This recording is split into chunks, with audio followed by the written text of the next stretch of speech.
is at the end, Carl. I mean, what all of you are crafting in such a short amount of time, please recognize that. And it's really extraordinary and so fun. So fun.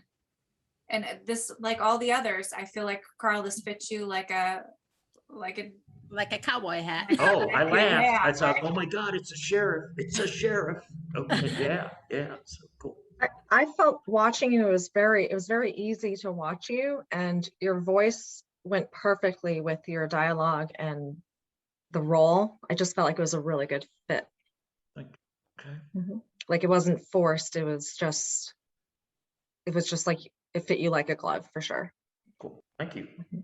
That's Deb. Wholeheartedly agree. Any comments or feedback for Carl? Any more? I don't want to miss anybody. Fantastic. Oh my, this is so fun. Oh my goodness. This is fun.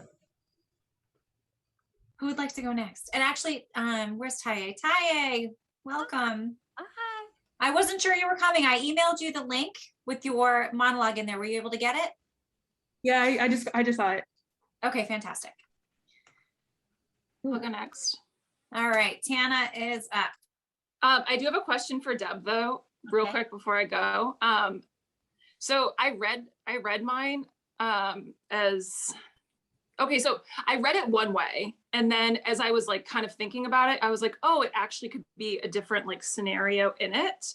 Do you think I should just do it the way that I like saw it, and then you can tell me if I was right in the way? That's so weird that you should say that, because with that one, I wrote it, but then when I read it again, it felt different to me.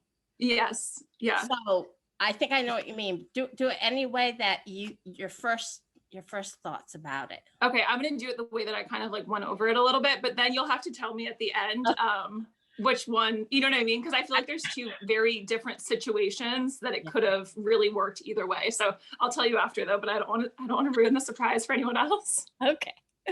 Okay, thanks.